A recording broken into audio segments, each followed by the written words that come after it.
प्यारे बच्चों नमस्कार। मैथ के इस लेक्चर में आप सभी का स्वागत है। तो बच्चों हम आप डिस्कस कर रहे थे आपकी कन्वर्जेंस थ्योरी के ऊपर, जिसके हमारे ऑलरेडी 2 लेक्चर हो चुके हैं और आज है बच्चों आपका लेक्चर नंबर 3, जिसके अंदर बच्चों हमें आगे के टॉपिक को पढ़ना है और वो टॉपिक रहेगा आज का limit point of a sequence. Sorry जी, लेकिन बच्चों इससे पहले मैं थोड़ा सा पीछे वाले लेक्चर पे जाना चाहूँगा। पीछे वाले लेक्चर में हमने क्या डिस्कस किया था, एक बार वो थोड़ा सा दोहरा लेते हैं। पीछे अभी तक हमने ये डिस्कस कर चुके हैं। एक तो बच्चों जो इम्पोर्टेंट टॉपिक था हमारा मोनोटोनिक सीक्वेंस, मोनोटोनिसिटी क्या होती है, इसके बारे में बच्चों हमें जानकारी होनी जरूरी है। रीजन इसका क्योंकि इससे सीक्वेंस की एक नेचर पता चल जाएगी। वो क्या पता चल जाएगी कि जो आज का हम टॉपिक डिस्कस कर रहे हैं उसके ऊपर वो बहुत ज़्यादा इंपॉर्टेंस रखेगा। ये टॉपिक जब एंड हो जाएगा उसके बाद इसके ऊपर हम वापस आएंगे और इससे क्या रिजल्ट बन सकता है वो देखेंगे। ठीक है, तो आपको बताया था इसके अंदर 2 वर्ड हमने यूज किए थे, इंक्रीजिंग एंड डिक्रीजिंग। इंक्रीजिंग यानी वर्धमान, वर्धमान की मैंने बच्चों आपको सिंपल सी यही डेफिनेशन बताई थी कि xn+1 is always greater than xn होगा, और डिक्रीजिंग की ये बताई है xn+1 is always less than xn। क्योंकि बच्चों सीक्वेंस बढ़ रहा है या घट रहा है, ये 2 टॉपिक पता होना जरूरी है। और कल जो प्रीवियस लेक्चर हमने अभी तक किया था लेक्चर नंबर 2, उसके अंदर हमने most important topic boundness of sequence discuss किया है। बाउंडनेस ऑफ ए सीक्वेंस, जिसके अंदर हमने इसकी 2 तरीके की बाउंडनेस पढ़ी है। First upper bound and second lower bound. Upper bound का मीनिंग एक बार मैं क्लियर कर देता हूं। अपर बाउंड क्या होता है कि यदि हमारे पास कोई ऐसा फाइनाइट रियल नंबर एग्जिस्ट करता हो जिसके लिए ये बोला जा सके कि xn is always less equal m। क्या बोला जा सके? xn is always less equal m, तो m जो होगा वो उस सीक्वेंस का अपर बाउंड बोला जाएगा। इसी क्रम में यदि मैं ये बोल सकूं कि xn is always greater than, यहाँ पे मैं स्मॉल m यूज कर रहा हूं, यदि ऐसा बोला जा सके तो इसे क्या बोला जाएगा? Lower bound. ठीक है, और यदि दोनों बातें एग्जिस्ट करती हो जैसे ये, तो ये क्या बोला जाएगा आपका? ये क्या बोलोगे? बाउंडनेस ऑफ सीक्वेंस, अर्थात इसे बोला जाता है परिबद्ध अनुक्रम। अर्थात जो सीक्वेंस हम पढ़ रहे हैं बच्चों वो परिबद्ध है, एक तरीके से बंधी हुई। जैसे बच्चों किसी को हम बांध देते हैं, बंधने का मतलब क्या हो गया? बंद करने का कि भाई उसकी एक क्राइटेरिया हो गया। जैसे मान लो किसी को रूम के अंदर बंद कर दिया तो वो रूम ही उसकी क्राइटेरिया कभी उस रूम से कि बाहर वो जा ही नहीं सकता। यानी सीक्वेंस को बाउंडनेस करने का मतलब है सीक्वेंस ये पता चल जाएगा हाँ भाई इस डिग्री से बड़ा नहीं होगा, इससे छोटा नहीं होगा।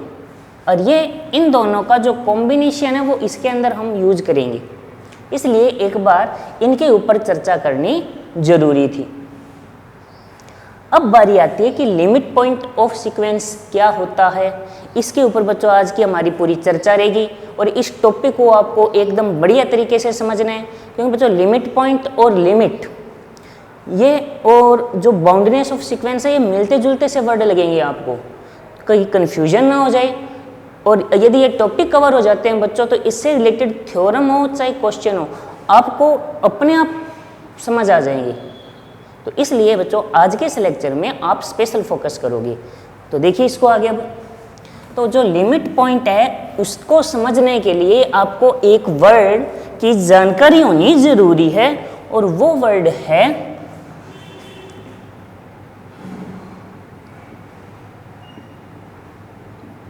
नेबरहुड।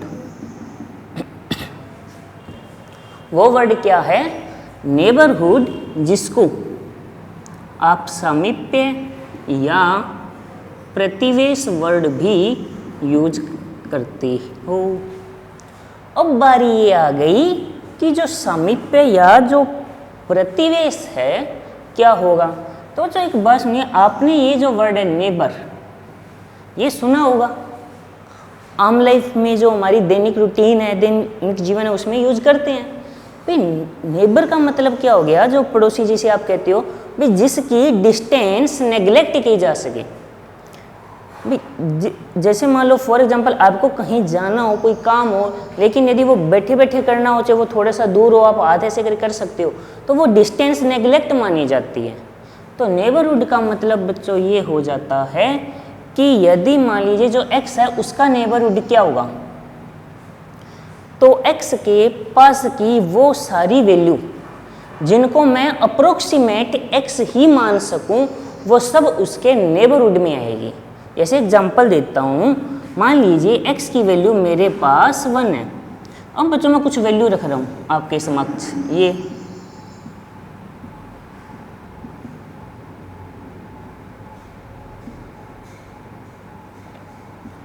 इस तरीके से इस नंबर के बाद मैं जितने भी नंबर लिखूंगा उनको मैं अप्रोक्सीमेट इक्वल 1 बोल सकता हूँ या नहीं बोल सकता हूँ, हाँ या ना? सिर्फ इतनी बात बताइए, इन सब वैल्यू को मैं अप्रोक्सीमेट इक्वल 1 बोल सकता हूँ ना, या कुछ ऐसा पॉसिबल नहीं है?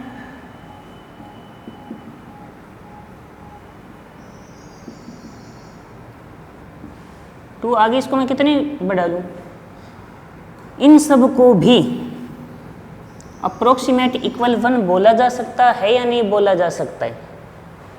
तो कहने का बच्चों अर्थ ये हो गया कि जब हमारे पास कोई भी नंबर हो, उसका नेबरहुड निकालना हो, तो वो सारी वैल्यू जिनको मैं उसके अप्रोक्सीमेट इक्वल मान सकता हूँ, वो सब उसके नेबरहुड में आएगी। जैसे ये वैल्यू कब आई कि जब हमने x में से कुछ मिनिमम, बच्चों मिनिमम मतलब ऐसा जिसको मैं अप्रोक्सीमेट 0 बोल सकता हूँ, हाँ लेकिन क्लियर 0 नहीं है, वो वैल्यू पे एक बार मैंने डेल मान ली, माइनस कर दूं, तो ये सारी वैल्यू आ जाएगी या नहीं आ जाएगी? x तो इसके अंदर इंक्लूड होगा, और वही वैल्यू प्लस भी तो हो रही है, तो x प्लस डेल कुछ ऐसा हो जाएगा या नहीं हो जाएगा? तो x की अकॉर्डिंग वो सारी वैल्यू जो इसके अंदर आपके समक्ष प्रस्तुत होगी, वो सब की सब इसका नेबरहुड में मानी जाएंगी। यानी जो ये एक इंटरवल बना, वो x का क्या बोला जाएगा? नेबरहुड बोला जाएगा, समीप्य बोला जाएगा। वर्ड समझ आया बच्चों? रिपीट कर देता हूँ, ध्यान से समझिए इसको। कि कहने का अर्थ क्या हुआ? भी नेबरहुड का मतलब वो वैल्यूज x की जो उसके मैं अप्रोक्सीमेट इक्वल बोल सकता हूँ, यानी जो x लूँ या उसके जगह x माइनस डेल लूँ, वो जितनी भी वैल्यू हो उनमें कोई फर्क ना मिले। तो जैसे मान लो 1 की जगह यदि 1.00001 यूज करते हैं, तो हम क्या बोलेंगे? एक ही बात है वैल्यू, तो वही प्रोसेस है। तो वो सारी वैल्यू जो x के अप्रोक्सीमेट इक्वल आएगी, चाहे वो लेस हो चाहे x से ग्रेटर हो, उन सब को मिलाकर जो सेट अर्थात जो इंटरवल बनेगा, वो x का क्या कहलाएगा? नेबरहुड कहलाएगा, जिसे आप समीप्य भी कहते हो, प्रतिवेश भी कहते हो। जैसे फॉर एग्जाम्पल बच्चों, मैं एक और एग्जाम्पल देता हूँ। जैसे मान लो ये कोई पॉइंट है, अब मान लीजिए इस पॉइंट से मान लीजिए भी मैंने 1 यूनिट डिस्टेंस को एक बार मैं नेग्लेक्ट मान के चलो, मैं मानो 1 की कोई वैल्यू ही नहीं है, वैसे तो वैल्यू होती है सिर्फ एग्जाम्पल के लिए। तो इसको लेकर एक सर्कल बना दिया 1 रेडियस को, तो इसके अंदर जितने भी पॉइंट एग्जिस्ट करेंगे वो सब इसका क्या बोले जाएंगे? नेबरहुड बोले जाएंगे। यानी जहाँ डिस्टेंस नेग्लेक्ट की जा सके, इक्वलिटी दिखे आपको, अप्रोक्सीमेशन दिखे, तो वो सब केस क्या होंगे? नेबरहुड। ये बताना जरूरी था, क्योंकि जब हम लिमिट पॉइंट ऑफ सीक्वेंस पढ़ेंगे तो वहाँ पे नेबरहुड का जिक्र होगा, तो फिर आपके ये कन्फ्यूजन ना हो कि भी नेबरहुड क्या होता है। वो बच्चों अपनी लोकल भाषा में पड़ोसी वो वर्ड यूज मत कर लेना, ठीक है? नेबरहुड का मतलब जो नंबर के एकदम पास हो वो सब उसके नेबरहुड होंगे, ठीक है, जहाँ पे उसका जो डिफरेंस है वो नेग्लेक्टेबल हो, ठीक है, अप्रोक्सीमेशन हो, इक्वल माना जाए। ओके, अब आगे बढ़े इसमें, तो देखिए फिर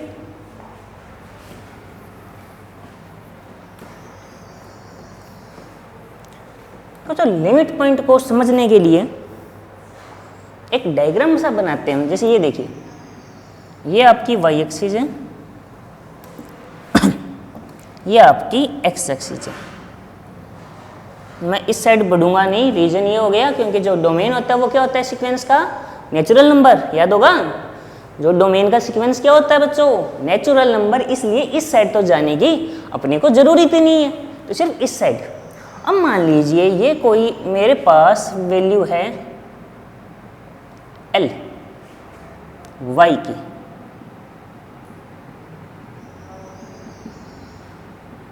ठीक है, क्लियर हुई इतनी बात।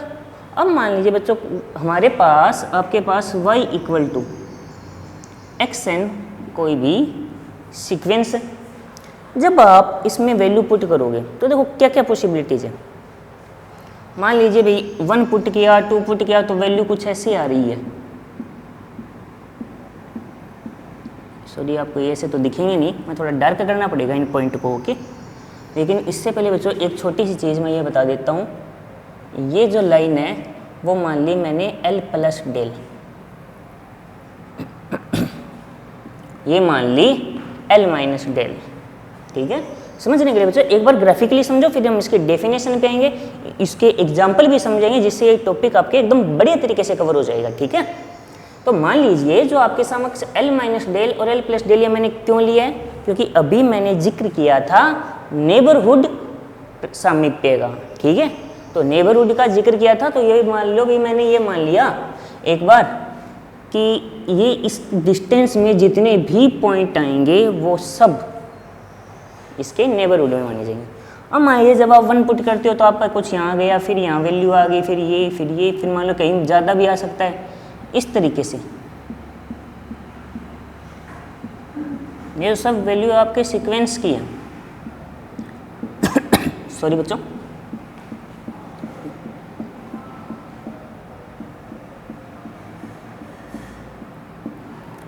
और इसके अंदर मान लो बहुत सारे और आ जाते हैं आगे पीछे को। सोचो इस अब सीक्वेंस को देखिए, इस सीक्वेंस में आपको क्या दिख रहा होगा कि वैसे तो अलग अलग n की वैल्यू पुट की मैंने, अलग अलग वैल्यू आई, लेकिन इसके नेबरहुड में देखो इसके कितनी सारी वैल्यू दिख रही है। इनफाइनाइट वैल्यू दिखेंगी या नहीं दिखेंगी आपको। ऐसे मान लो आगे बढ़ने पर भी ऐसा कुछ हो जाए कि अब मान लो मैं वैल्यू पुट करूं तो बस इस यही इन्हीं के बीच वो घूमे, इससे बाहर कहीं ना जाए, सिर्फ इनके बीच में ही रहे। तो यदि ऐसा केस बन जाता है कि कोई भी सीक्वेंस हो जहां L एक बच्चों कोई परिमित वास्तविक संख्या है, परिमित राशि है, कोई पॉजिटिव नेगेटिव का कोई कंसेप्ट यूज नहीं किया मैंने, ये नीचे भी हो सकती है, कोई जरूरी नहीं है भाई सीक्वेंस पॉजिटिव की ओर बढ़े। जैसे मान लो भाई हमने स्टार्टिंग में एग्जांपल किया n/n+1 था, यदि इसके आगे नेगेटिव साइन होता तो ये नेगेटिव की ओर जाएगा। तो पॉजिटिव नेगेटिव दोनों की ओर जा सकता है, वो मैटर नहीं करता। मैटर क्या है मेन कि ये देखना है कि भाई एक ऐसा नंबर यदि एग्जिस्ट करता है, पॉजिटिव या नेगेटिव कुछ भी हो वो इफेक्ट नहीं करता, हाँ फाइनाइट होना जरूरी है। यदि कोई फाइनाइट रियल नंबर ऐसा आप इसमें ढूंढ सकते हो, पता कर सकते हो, जिसके नेबरहुड में इस सीक्वेंस के इनफाइनाइट टर्म हो, यानी अनंत पद यदि L के नेबरहुड में आते हैं तो L इस सीक्वेंस का क्या बोला जाएगा, लिमिट पॉइंट अर्थात सीमा बिंदु। बस समझ आई या नहीं आई, कोई डाउट है तो बताइए। हाँ एक बार रिपीट जरूर कर देता हूँ, तो इसकी डेफिनेशन लिख देता हूँ मैं यहाँ पे, इसको एक बार साफ करके यहाँ पे डेफिनेशन लिख देता हूँ, जिससे आपके ये बात समझ आ जाएगी। तो लिखेंगे कोई परिमित राशि L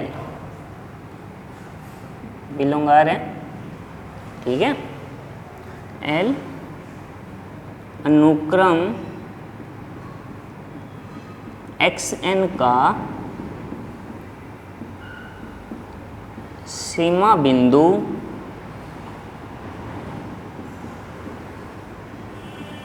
कहलाती है यदि L के समीप्य में अनुक्रम के अनंत पद विद्यमान हो।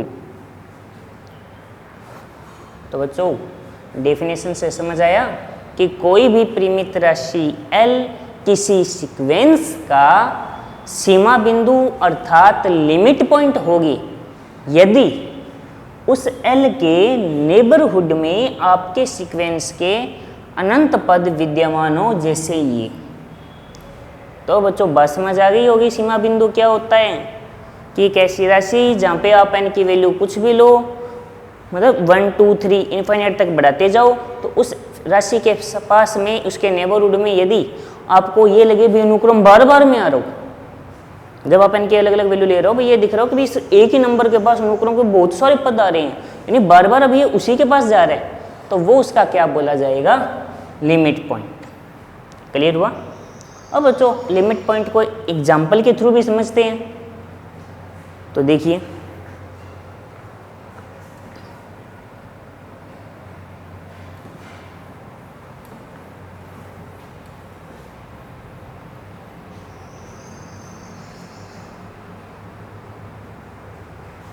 एग्जाम्पल के थ्रू बच्चों विशेष समझने का कष्ट करते हैं।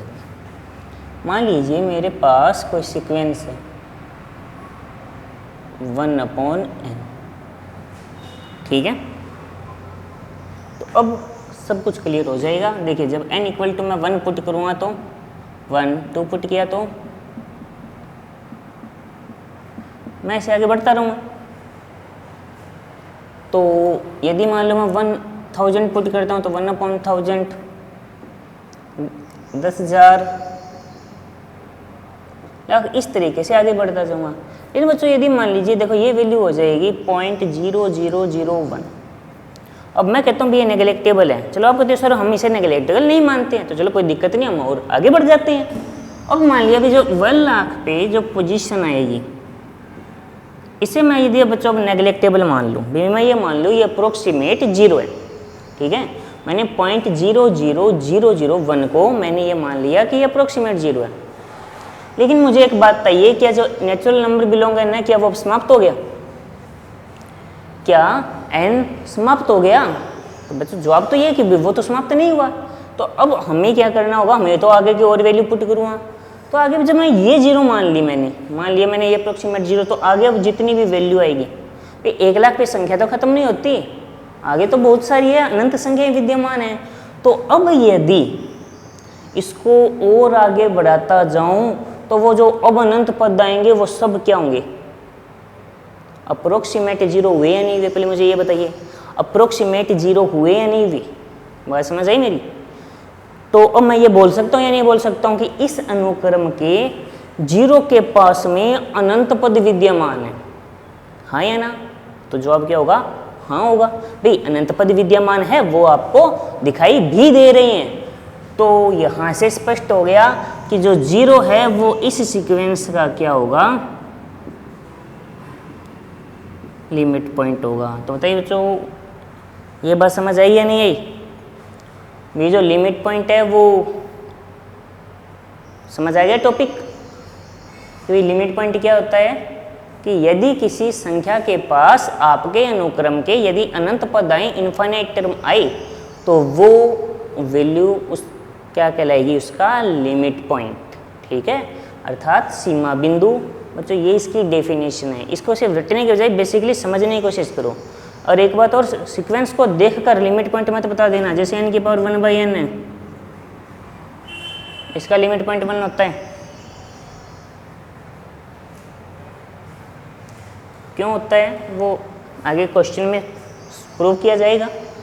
देखते ही मत बता देना कि भी हाँ ऐसा होगा, तो देख कर जज नहीं करना है, आपको सोल्व करके एक दो कुछ एग्जाम्पल लेके उससे रिलेटेड नंबर रख के देखो, आपको पता चल जाएगा। स्टार्टिंग में 1 से स्टार्ट होगा, फिर बढ़ेगा, फिर वापस कम होने पे आएगा। ठीक है, इसके बारे में थोड़ा सा और आगे बढ़ते हैं। तो कुछ बच्चों जो बातें जो आपको याद रखनी है, फर्स्ट सीमा बिंदु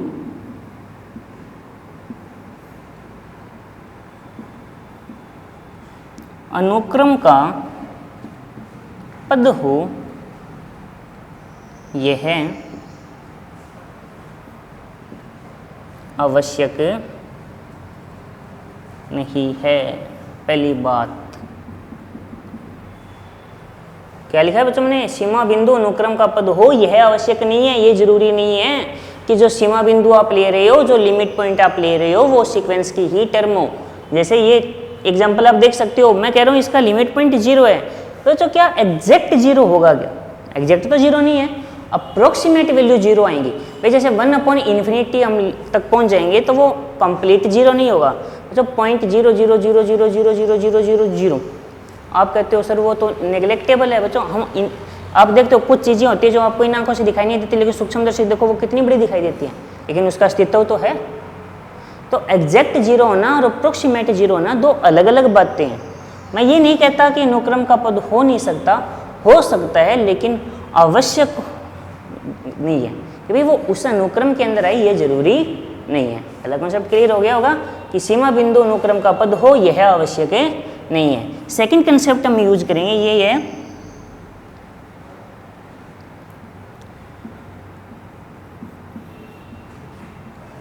एक अनुक्रम के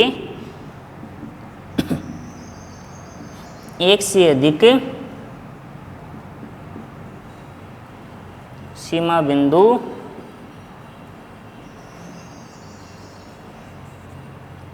हो सकते हैं। चिंताजनक बात आ चुकी होगी, सोचने वाली बात आ गई होगी कि एक अनुक्रम के एक से अधिक लिमिट पॉइंट कैसे हो सकते हैं। सोच के देखिए, क्या हो सकते हैं, नहीं हो सकते? आपने अभी तक पढ़ रखा होगा, कोई ना कोई ऐसा देखा होगा जिसके सीमा बिंदु एक से अधिक हो सकते हैं। एग्जाम्पल, सबसे बेस्ट एग्जाम्पल ये माना जाता है -1 की पावर n। तो ये सीक्वेंस कैसे चलेगा? कुछ इस फॉर्म में चलेगा या नहीं चलेगा?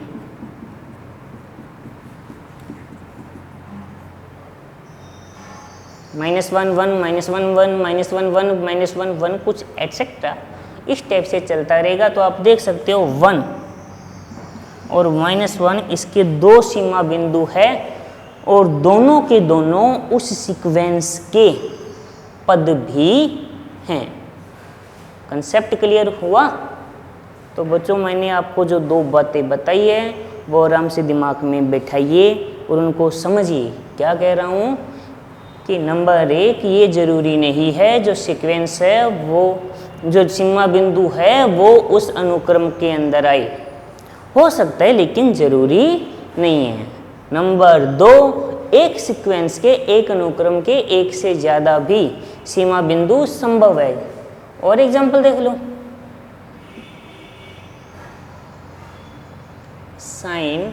कोस n पाई, वैल्यू समझ आ गई होगी। तो ये सेम कंडीशन यहाँ रहेगी, करके देख लो। कोस n पाई के लिए यही आएगा, 1 कोस पाई की वैल्यू -1, 2 पाई की 1, 3 पाई -1, 4 पाई 1, 5 पाई -1। तो ये सेम ये प्रोसेस है। तो इस तरीके से बच्चों आप बहुत सारे एग्जाम्पल बना सकते हो। अब आपको इस लेक्चर के स्टार्टिंग में मैंने एक बात कही थी, मैंने कहा था जो मोनोटोनिसिटी है और जो बाउंडनेस है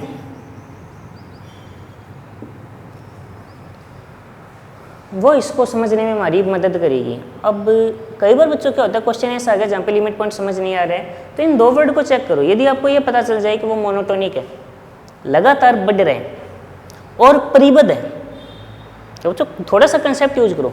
मैं कह रहा हूँ कि वो लगातार बढ़ रहा है और कह रहा हूँ इस लाइन से वो परिबद्ध है, तो बढ़ने का मतलब, परिबद्ध होने का मतलब इसके पार तो जा नहीं सकता, वो इसके परिबद्ध हो गया तो इससे पार तो जा नहीं सकता, यानी वो आखिर क्या होगा, इसके फिर एकदम पास ऐसे ही भटकता रहेगा, नहीं भटकता रहेगा, एकदम इसके पास,